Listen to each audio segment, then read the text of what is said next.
Q&A. Go for it. Good evening. So, I don't even recall where we are. But it's been a busy week. It's Friday morning, isn't it? And this goes out tonight. Brilliant. Yes, Freya has had a phenomenal amount of projects on this week. I've had about half as many as her, but it's still losing track of where we are is very easy. So this is Monday's questions and we're on Friday. Thank you for coming. And by the way, no mocking your father. We're very happy to be here. Very. But we're very confused and knackered. Well. It's we've been doing a lot of filming. So as you guys probably know, we've been doing the art course and we've been doing every week live. But also what we've been doing alongside that is filming, having professionally filmed those modules.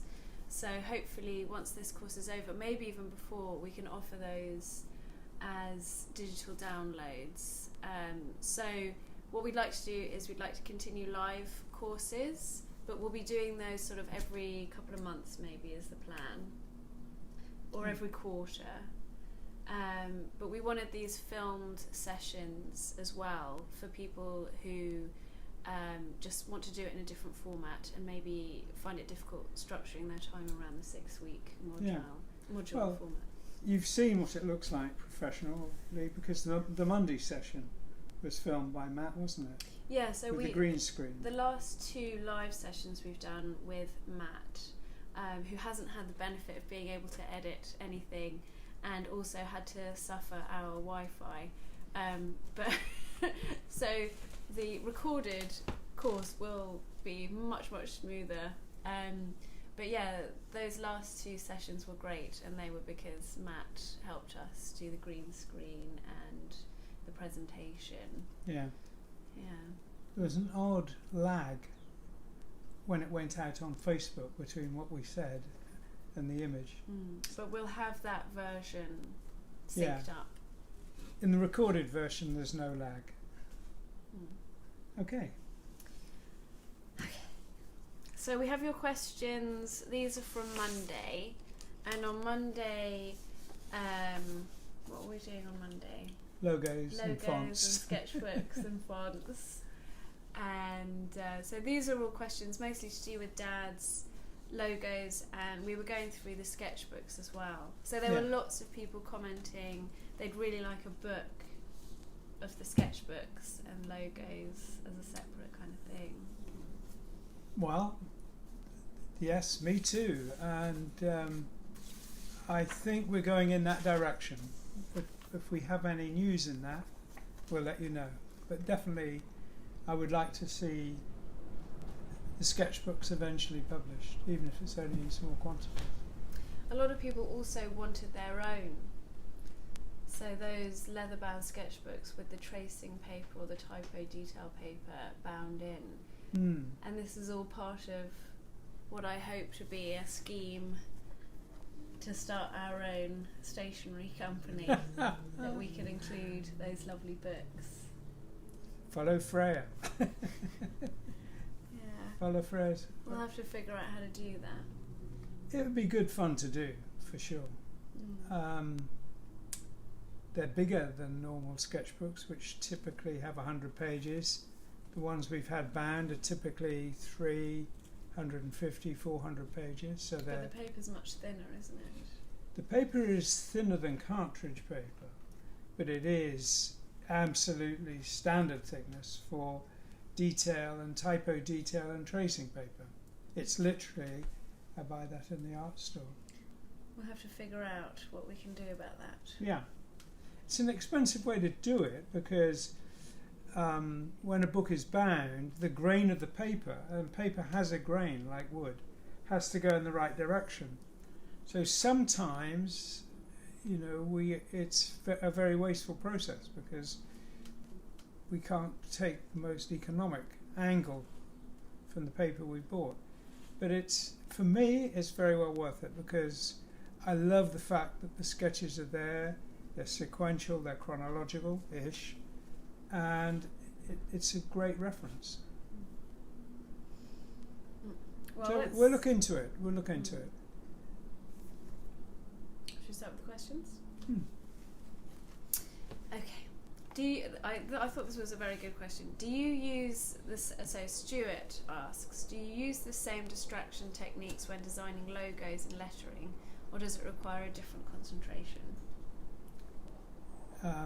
It's absolutely the same distraction techniques because I'm not reading the text as text. I might write down before I start the word so I don't lose track of it, but I don't read it anymore. From that first instance, it's nothing to do with reading, and the distraction of reading is irrelevant because I'm treating it simply as shapes. And the distraction process of, typically listening to a really great story on audio works perfectly when I'm doing logos. It wouldn't if I was having to read it, but I don't have to read it. I find it completely different. I find if I'm designing something, I can't listen to words. Really? When I'm painting what I know I want to paint, if I'm copying, I can listen to a story, but if I'm designing, maybe my brain crosses over more with the sort of verbal stuff than yours in the designing stage. Maybe. If we've got any... Well, I think it works very well just to treat it as a pattern on the paper. Once I've got the word, I no longer need to read it. I don't need to read yes, yes, yes, yes. Once was enough. I've got the order of the shapes. That's it. So do you not have an inner monologue which is like, oh, maybe I should move this down and left and that's not working, and then da-da-da-da? You don't have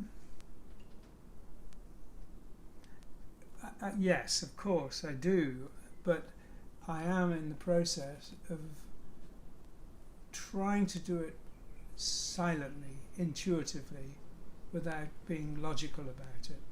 So my inner dialogue... Dialogue? You've got two people in there.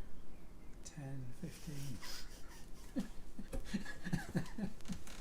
I suppose we all have dialogues really rather than monologues. Because Yeah. you respond to yourself, don't you?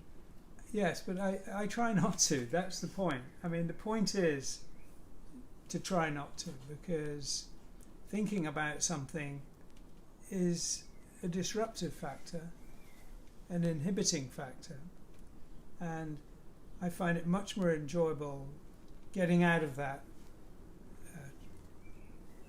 hardwired track, letting my mind wander.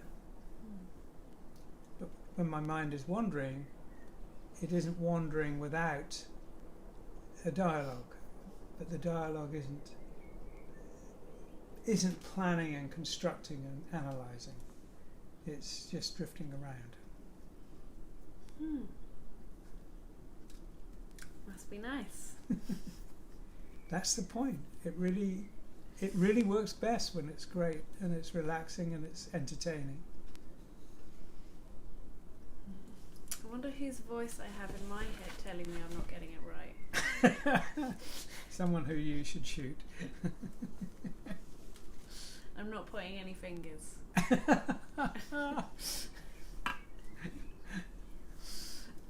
I'm not at all. Let's move on. Walter asks, your architecture has a very organic feel to it. Have you seen the works of Paolo Solari's Arcosanti series? If so, what do you think of his works? I've only seen it in pictures. I've not been there, although I had planned to this year. I did think I would go down and have a look. But I've looked at a lot of people whose work is organic, and I love it by and large, just sort of a generalization, but it's not based on the same theories as mine. Mine's very much determined by making defensible spaces, I have said it's 80% about defendable spaces, because that is what makes people feel comfortable and relaxed. The other 20% is aesthetic, and in that aesthetic there are similarities. I've really enjoyed the ceramic work of Gaudi, for example. Some circular stuff which I get constantly referred to is people who build homes, for example, out of geodesic domes. And for me, they profoundly don't work. And the reason they don't work is they have really awkward accidental spaces when they try and chop it up with straight lines inside. And for me, they are even more uncomfortable than mainstream modernist blocks. I've got a question. If a defendable or defensible space is what makes us feel more comfortable, are there people who that affects more than others? I'm thinking about that because obviously, like, as quite a short, weak woman, just walking down the street, I feel more vulnerable than I suspect I would if I was a 6'6" man. And I'm wondering, is there any difference in terms of, obviously we're all vulnerable when we're asleep, so we all need safe spaces where we sleep, but I'm wondering if someone's experience of life, their experience of conflict or safety, or their physical size, does that affect how much that defensible space is a necessary thing to make them feel comfortable? What if you're huge and strong and you've got guns everywhere? Do you still feel like you need this defensible space, or would you want a tower that you can sit atop? And does your position in life affect that? The simple answer is the juxtaposition of spaces is universal amongst human beings. No matter how big and strong you are, you always feel vulnerable at the back of your neck. The example I gave about how the ferret would often hesitate about going down a rabbit warren if there was a tunnel around and above the entrance. So it affects everybody, and it does affect mammals as much as humans. So we all have that sense of vulnerability here, and we have it in terms of the spaces we occupy. In Japan, they have a very refined sense of who is in charge of defending the dining table by the way people sit around it. So it affects everybody. It affects absolutely everybody, but it is much more important if you feel vulnerable. And I think we need to profoundly rethink our cities in every way.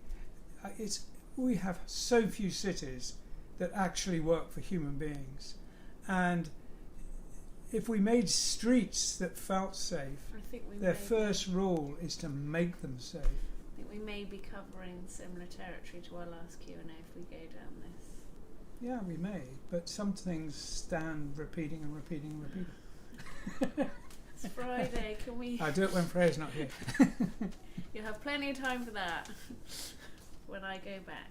And then you can talk about whatever you like, but not while I'm here. Will asks, have you ever done a no logo for fun? You might sell a lot of yes and no's, e.g. for parliamentary and other voting places. Well, give me a break. Have you? No, I haven't. But you wouldn't ask that question, Will, if you knew how many times I'd been asked that. Oh, really? Yeah. I've never seen anyone ask that question. Oh, not in these Q&As, but it's something I get asked really all the time. Why don't you just do it, and then people stop asking, and then we could sell little pin badges, yes and no pin badges. See, yeah. I'm getting asked again. What can I do? I guess just do it. I'm being asked by the right person this time, so maybe she'll twist my arm in doing it. Yes, that is the way to get to Dad. Ask me to ask him, and I will try. She'll only try if she thinks it's a good idea, then. Yeah. I hope. Elliot says, do you like the paintings of insects by Richard Lewington? Well, I should look them up. I'll look them up while I ask the next question. How about that? That's a good idea. Sorry everyone, we should have done that before. Mike Mahoney asks, how about blank sketchbooks for sale? Just, yeah, like we were talking about. Maddie asks, for logos, do you generally start with the lettering or with the pictures? Well, it depends what I'm given, to be honest. It's I'm losing my voice. I'm just going to get a drink. Wait me a second. So I'm just looking up Richard, I'm sorry, I don't know how to pronounce this exactly, Lewington, I'm guessing. His work. Oh, it's very beautiful. Oh, yeah, we've got all of his books. These are very familiar to me. He must have illustrated, yeah, all of the insect books that, well, not all of them, many of the insect books that we have. This guy, who did these. But this is all very familiar, isn't it? Like these. Natural history illustration. Yes, beautiful. Yeah. Well, I apologise for not knowing his name instantly, but I know his work and it's fantastic. Yeah, me too. I mean, that was what I studied, was scientific and natural history illustration. So I definitely should know. But I do know his work. We both do. Yeah. Not the name immediately. So you were talking about the logos with the pictures and which comes first, and it depends. Yes. When I did the Yes logo, while it only ever really existed as a word for a long, long time, Asia was just the word Asia for the first album, but by the second album, the eyes became an integral part of the logo, and it was used that way for a long time. I have got an example here. I did this for a company. This is a griffin. And I did it for a company whilst they were scrabbling around trying to figure out a name for their company. So it existed prior to the company name. And Signosis, while we were working on the name, the owl as an idea, as a heraldic creature, was being developed and probably preceded the final logo of the word, because it existed before the name was agreed on. So it works both ways. There isn't a rule. Was it an owl because of knowledge and gnosis, or a different reason? It was exactly that reason. It was because gnosis, as in signosis, is a made-up word, but gnosis comes from the Greek knowledge. I know. I wasn't telling you, I was telling the universe. They And everyone know who's too. not Greek. And for those of you who are, that's not the pronunciation, I would imagine. I don't doubt it, you're right. Yeah, it was funny actually, there was some question on QI about what Greek words have a silent P, and the answer was that none of them do, because the Greek pronunciation, you pronounce the P like psyche. Oh. And I didn't know that, because I named one of my pieces of artwork Psyche, and Mum's friend Rhea, who's Greek, said I must stop calling it Psyche because it's Psyche.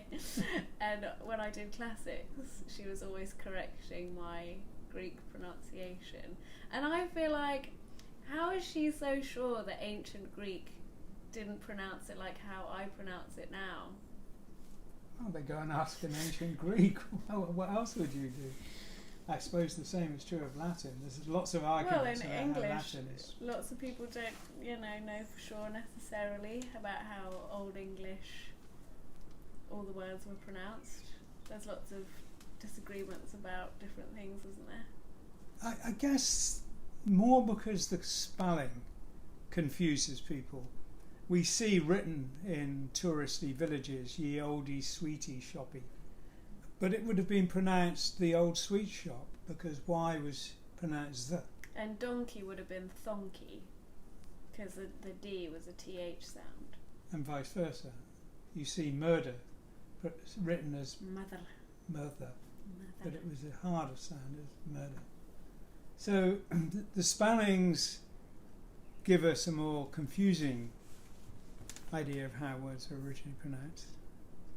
Let's go and get some ancient Britain recordings. That'll settle the argument. Yes. Okay.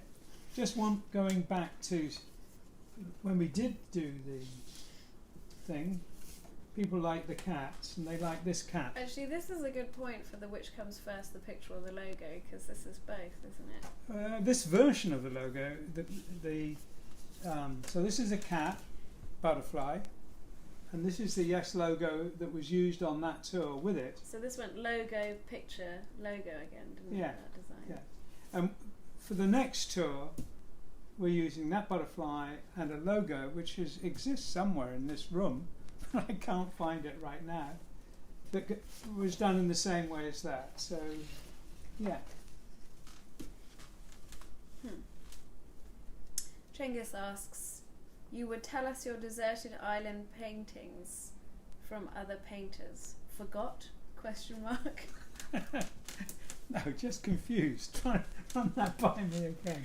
So I think, well, what he's saying is, before you said you'd give us your desert island paintings.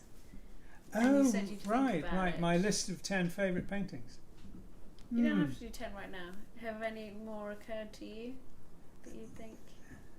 Well, I'll own up and say I did forget, and I will.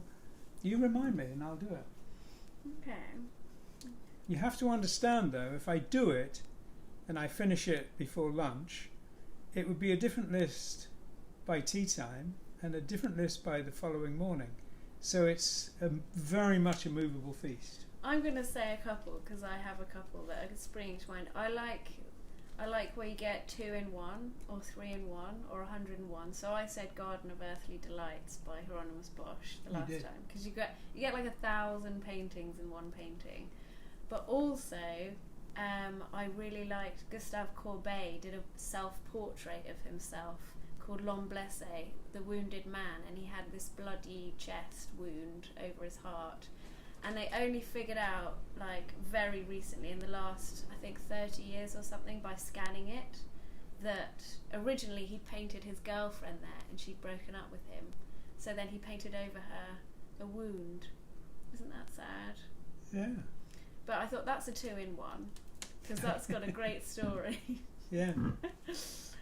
We do 2 lists, Freya's and mine. Mine will be a list of 10, and Freya's will be a list of 10 representing 100. Yes. You want to get bang for your buck if you only get 10, don't you? To take on the desert island.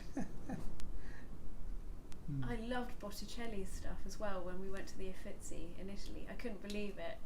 Lots of these things you only see in books and you don't realise that the reason they're so incredible is because they really are. The reason you know them so well is because they really are just amazing. And you have to take some big ones like Mucha's Slav Epic. A couple of them, just in case you get bored and you need somewhere to live. Because they're huge.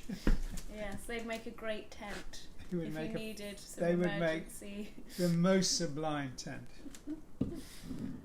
Yeah, that's extravagance, that's luxury. A tent made out of a Mucha painting. Yeah, someone get that on Redbubble. or a company that doesn't steal off Dad. Yeah. Well, we can think about that, can't we? Okay. Do you use drafting tools when designing these logos? Mike asks. Well, I did a painting Tuesday of an eagle, and I used a circle template to do the eye. And I guess if I'm painting an animal, I like to get the eyes right, and I'm averagely good at painting a circle. But if it takes me 2 seconds to draw one and then paint to that drawing, yes, I will do it. But with the exception of the Asia logo, where I did use a ruler, both to get the straight lines and to do the measurements, pretty much every other logo and font, almost every other logo and font, was originally drawn freehand. And the Yes logo, for example, for 30 years, all the early variations were done by hand. About 20 years ago, we built a vector file version of it, so it was easier to change. But in the process of making it easier to change, it became more streamlined, and that's one of the things that a vector file does. So it's slicker. And I like it slicker. I also like it freehand. When I did the original freehand logo, it fitted on an A3 sheet of paper, so it was about so big. And I had a policy then of drawing curves. You know, if you do that, you can get a very smooth curve. Working from the wrist, elbow and shoulder, there's a great deal of fluidity in those lines. But there isn't a great deal of accuracy. You know, if I did this sort of, I would miss by a large amount. So in my attempt to get the curves right, if I'm trying really hard to stay exactly on a line, it'll drift off. So what I would allow myself to do is to vibrate the pen. So there's a very slight vibration in the pen, which allows me to correct constantly. So if you look at the lines of the original drawings of a Yes logo, for example, it does look like there's a vibration in it. And that is purposely done so I can do constant corrections without having big lumps that are wrong. It's just microscopic errors, but lots of them. Do you still do that? Yeah. This is my question, did you imagine when you were doing that logo that it would become as familiar and well known and iconic? But it is. I didn't even know it would be used. Wow. I'd done Fragile for Yes. They hadn't asked Don't me kick the ladder, the camera's on there. Right. They didn't ask me to do a second album when I'd done that. So I did it because to satisfy myself, I just thought, yeah, I could do a really cool logo out of these 3 letters. And it's a sort of apocryphal tale, but it's actually true. I came down from London one day on the Brighton Bell early and had a kipper breakfast, which is me being Flash. And in that just under an hour journey from Victoria to Brighton, besides eating the kipper, I drew the Yes logo, and it was 6 sketches, one above the other. And the final one was almost exactly how it ended up being. You did it on the train? I did it on the train. So that added even more wobbles. But it wasn't the final drawing was done in my studio. And all those sketches are in the Victoria and Albert Museum now, which I'm very flattered about. That would be such a wonderful train journey, wouldn't it? Like, Mum and I did that train holiday in France, and of course it's wonderful looking out the window, but that would make a really interesting, like, sketching holiday as well, wouldn't it? Like, trying to catch things out the window, or just doodling or drawing while you're on a train. It's maybe like a really relaxing kind of space. I do it everywhere whenever I travel. For example, I know most of the design for the Yes album, Heaven and Earth, was done while I was in transit to a design conference in Melbourne, and my flight was stopped for quite a long time in Hong Kong, and they offered all kinds of, because my clients were very kindly flying me out first class, I could stop, have a shower, have a meal in a restaurant. This was all in Hong Kong, not on the aeroplane. But I did that drawing, sitting at a dining table. And I do. Sitting on the plane, I draw. Sitting in the waiting room, I draw. It's kind of a non-stop process for me, and it doesn't feel like work. Thank God, it still doesn't feel like work. I was just looking up. Sorry, I was just thinking. What about? Have you seen on the Orient Express? They have that like open end that's just all glass, so you can sit in like a sort of sitting room at the end of the train and just watch it. That would be a wonderful thing to try and sketch as you're going along. So, you know, just if anyone wants to get me or Dad as well, but mostly me, a Venice Simplon ticket. Be careful what you wish for, because actually doing Orient it on a Express, plane Venice is easier than on a train. I don't care. I just want to go on the Orient Express. Well, do it. Don't do it. Don't do it as a sketching. I can't afford it. That's why I'm saying it on here, just in case. You outrageous person. I haven't asked for anything else. Behave. Or have I? Behave. Maybe I did. No one has to buy me a ticket for the Orient Express. But I wouldn't say Except no me. if you did. Yeah. You can't afford it either. I shouldn't say that. Next question. Stuart asks, you said during the painting sessions that just a piece of the artwork would be used for the cover and then the logo is added. Have you ever conceived the whole album cover simultaneously, more Musha-like, or Muka, or however you say it?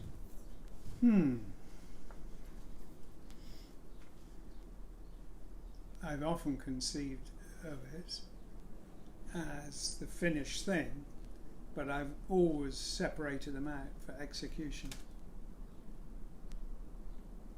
Yeah. In my sketchbook, when we did this talk on Monday, there were sketches where the lettering was essentially invented lettering, and it was seen as a combined painting with lettering. And yeah, so in that process of designing, I think I showed a mermaid with lettering. That's my recollection. I can't remember. Yes, I believe I did. There were several, though, that were combined drawings and lettering. I think of it more when I'm doing posters than when I'm doing an album cover, but yeah, I often do. But I don't try and execute them together. They're always separated. Why? So you can use them separately, or? Yeah, for one reason. But I like the standalone quality. I can, a painting is looser than it looks, and I like the crispness of doing painting. Doing the drawing for the lettering. So I kind of draw the lettering and paint the painting. They could be combined, but they work better for me separate. And I mean, if I did something like the Asia Alpha album combined, which I could have, I'd have been doing incredibly precise, really tiny lettering. It would have been nigh on impossible. But when I did that logo, the logo was bigger than the painting by about 10 inches. It was that big, and the painting was so big. So it was, anyone would see the errors there in a way they wouldn't see them in the looseness of a painting.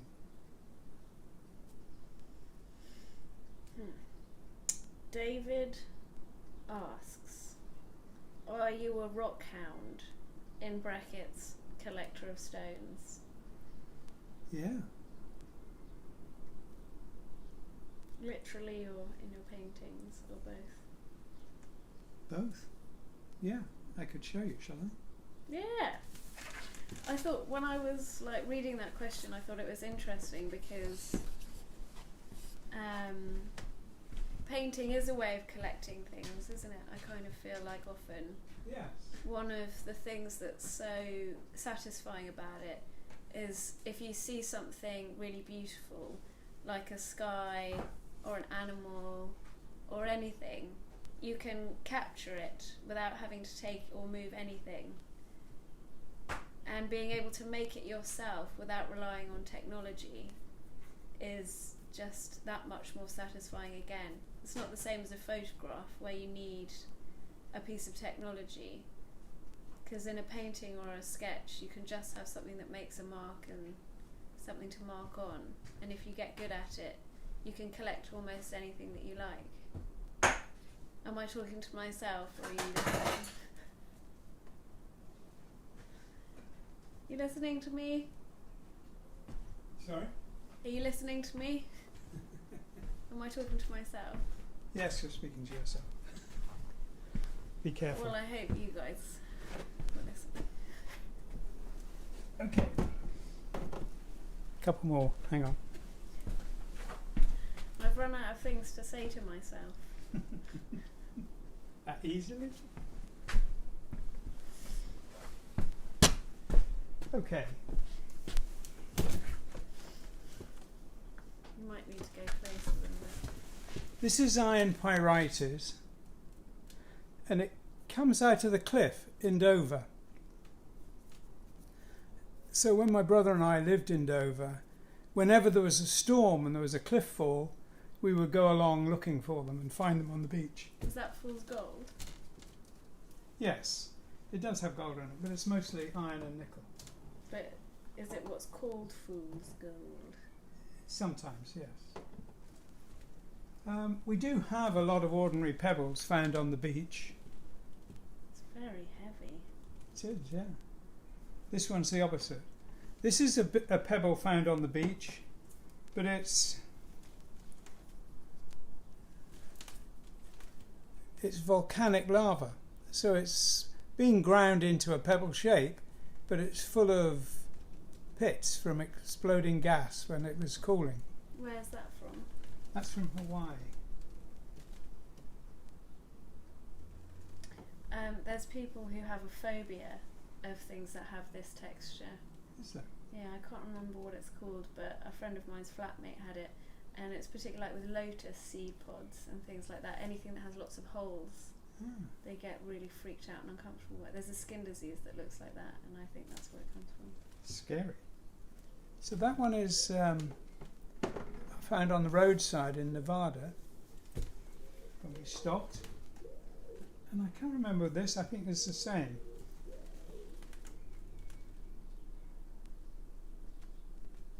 And I've drawn both of those last two. And this is, how's that pronounced? Suiseki. Suiseki. Okay. Suiseki. And I have a number of books on collecting stones, and this is one of them. So yeah. I have a look. Yeah. So this is where they've just taken a stone and framed it by giving it a wooden base. Yeah. Or a little gravel garden. Yeah. I'll have to have a look at this. Sorry, that's They're very in beautiful. my own time. I mean, the one thing about found objects is they can be every bit as beautiful as a work of art. The thing about a work of art isn't that it is the ultimate in beauty, it's the ultimate human expression of it, hopefully. Nature does a pretty damn good job there. Is that question answered? Yeah, good. Good. So Andrew asks, having grown up spending time as a shipwright, I love the two ships from Fragile. Would you ever consider doing larger and more detailed versions of those two ships? Love your work and really enjoy these looks into your world. The answer is yes. There was a model maker in LA asked to do a collaboration making one of those, and he made a very neat model, but I haven't been diligent doing my share of the job, and that's furnishing a complete set of drawings. That's not a trivial thing. I have, and I'm much more interested in doing this, thought of making a full-size model of the Ornithopter plane that I've used as a logo since college days. So yeah, very much like to go there one day. But the number of projects which I'd love to do is going to exceed multiple lifetimes. I'll need a big team to do it. Working on that. So we also had an email question from Hassan. Actually, there were two questions, one of which Dad didn't understand, but I'll read it anyway. Should I read it anyway? Yeah, so if you understand it. Could I ask if there is any soft world building consistency to your work? We don't understand what this means. So Hassan, if you could write us back, or we'll try Googling that. Well, the bit we don't understand is what is soft world? What's the soft world building? Soft world building. Yes, I mean, I speculated, but I was sure I was wrong. We worked with an incredibly clever team of Russians when they were working on working with us. I was working with them and Michael Kaluta on a computer game called Secret of the Black Onyx, and we were with them in Moscow. And they developed a software called World Builder, which was software. I wondered if that's what you were referring to, but not being sure what you're referring to means any answer is going to be astonishingly inadequate. The second part we got much easier. And I know that sometimes the rock shapes that are used are based off rocks from Cornwall or the US, and that you made note of the Grand Canyon. But I was wondering whether the Yellow Mountain in Huangshan, China, has had any effect on your work. Upon my visit there, or really the first time I was made aware of it, I found it very reminiscent of your work, with its smooth, worn rocks, mist and pine trees. I would say that's a yes, but not from the photograph. Yeah, it's indirect. I spent 2 years in Hong Kong in 1957 through 1959, and everywhere I went in the town, we lived in the New Territories, overlooking Hong Kong Harbour, but on the mainland side. And in the town, everywhere, I spent nearly as much time on the island as I did on the mainland, but in the town, everywhere, there was examples of traditional Chinese watercolours, and the three elements, mountains, waterfalls and pine trees, just was everywhere. And I loved them, and the influence was very marked at that age, which was 12 through 14. So I would say yes, the influence is definitely there, but not direct and not through photographs. Really from a childhood memory of the watercolour paintings. You know, you get blinds for the windows, bamboo strips, and on it would be painted one of these scenes. You would get them on table mats, on everything, cups and saucers. It was everywhere, and I loved it. So the answer is it was an influence, but I never knew exactly where it was. And Hong Kong absolutely didn't look like that. I guess I could say I did as well then, couldn't I? Because I grew up with the pictures that you grew up with. Yes. Of the pictures of the Hong Kong people who'd seen those mountains, and gradually it filtered down to me. But in Tokyo you would have seen things that are similar. Yes, yeah. It's called Sui Bokuga, and that's that kind of water wash. The aerial perspective is really obvious in those types of paintings because they have very watered down ink washes for the background, and they thicken the ink up as you come to the foreground. So they do the same exactly almost as you do, but in ink rather than acrylic. Yeah. Was there a question about computer games in there? There was a question from Eric, which was a session focusing on the video game work experience. I was told by Michael Kaluta that you two were collaborating together for a company in LA in the 1990s, spending a lot of time working poolside, but the game was never published. Question mark. Well, two questions there, I guess. Yes, I did work with Michael Kaluta, and he was brilliant, a brilliant artist, a brilliant designer, at fabulous company. It was really, really great fun working with him. You know him, don't you? Yeah. Yes. Michael Kaluta is a serious, what can I say? Someone I really love, and I wish we spent more time with him. Working with him on that project was wonderful. I had the responsibility of putting together all the content, ranging from packaging through landscapes, figures. I'm going to say we'll call whoever that is back. Shall I or shan't I? If you like. Sorry, everyone.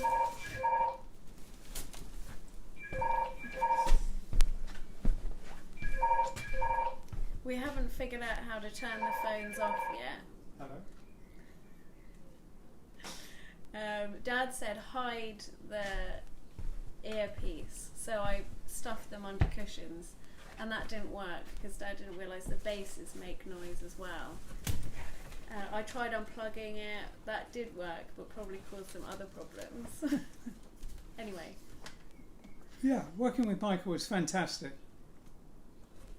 Some of the, as I said, I was responsible for all the content, ranging from packaging, landscape, architecture, characters and story and music.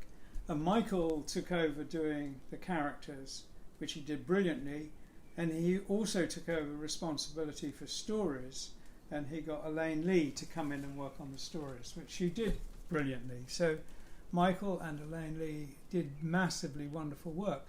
And it's really sad that the project never saw the light of day, because everything that was done was fantastic. The music was fantastic. We have about an hour and a half's worth of music. It was wonderful. And it's a crime that it's not out there. I mean, maybe one day we should finish it, because although the technology has moved on, the art and the music is definitely still valid. So, in the pile with Jodorowsky's Dune of things that should be made.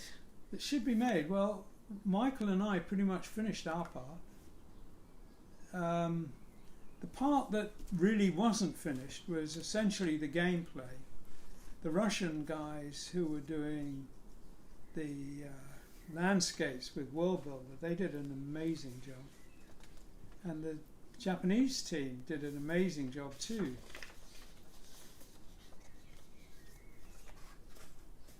Yeah, it should be finished. If only we had all the money and we could just hire everyone to do the work for all these things. Indeed.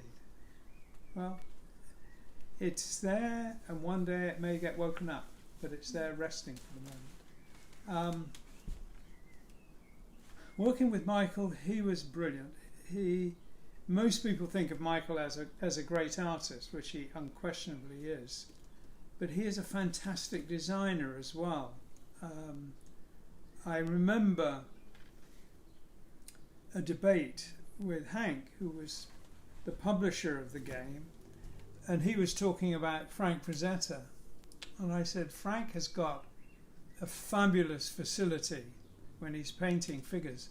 I said, Michael is inventive. You know, Frank Frazetta's stuff looked fabulous when he paints them, but when they're translated to somebody else making them a digital model of them or whatever, they lose a lot, and they were hard to, you can't see the magic that was Frank Frazetta once they've gone through the mill of being interpreted. But because this design that Michael did was so strong and it was so inventive, that when other teams around the world, particularly in Russia, where they modelled all Michael's work, the strength of the design shone through, and he was amazing. amazing to work with, an amazingly clever guy, wonderful person. Should we do a talk about the computer games? I don't know is the answer to that, because all the work we did, all the work I did, all the work Michael did, is essentially what we would do anyway, paintings, drawings, and so on. We did no computer work, although we did do some incredibly early versions of motion capture. I think we did some of the first motion capture that was ever introduced, but of course that too didn't see the light of day, but it was super clever, super amazing. But the technology now has moved on, which is no bad thing. The art, as I say, is timeless. I really liked it when we were in New York and we'd done some project somewhere when we were on our way home, but it sort of overlapped between one thing and another with my birthday. So we met up with Michael in New York and went out for sushi. And Yes. as we were heading out the door, he put this smart jacket on over his t-shirt, and we were getting in the lift. And I noticed it had a little skull and crossbones on it. And I said, "Oh, I like your pin badge." And he said, "Well, I don't like piercings and I don't like tattoos, so this is how I show I'm edgy." I thought that was so lovely. It was like, I'll put the jacket on as a nod to your birthday, but I have to have a little badge on so people don't get the wrong idea.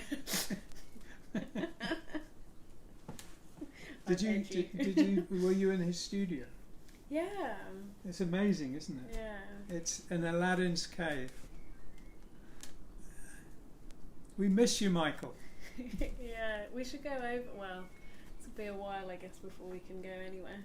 Yes. Was that the last question? Pretty much. Any more we'll get to. We're kind of running over quite a lot though, so Okay. I think we should wrap up. Yeah. Okay, well, on Monday we are doing a live session talking about stages, going back to the first stages we did 1973, 47 years ago. That was mostly Martin and I, and coming forward to 2008 when Freya and I worked on an opera, and all the stages before and after. Also, what we're doing at the moment is because the course is going so well, and it's definitely become something that Dad and I really want to do more of, we've decided we want to make a school, at first online, and then hopefully eventually it will become a real bricks and mortar place. But me particularly, I'd really like to know, building from the core course of making a painting from design to finished canvas, I would like to know what other things people would like to learn how to do. And we want to kind of span a range of things, from as meticulous and precise as learning how to just paint clouds, and as wide and broad as just the process of creativity, which Dad particularly likes to talk about, and has a lot of fantastic interviews with other people that we'd like to incorporate as well. So I'd really like to know if there's anything in particular that you guys would like to do. If you imagine going to the Dean's School of Art, what would you want to leave those doors with your certificate in hand and your mortarboard hat, having learnt? What would you like in your head after that experience? What would you like to be able to do? So we've built this core course, and we're going to be adding on and expanding out, and we want to know what you want to be able to do. Thank you very much, and hope to see you Monday. Bye-bye!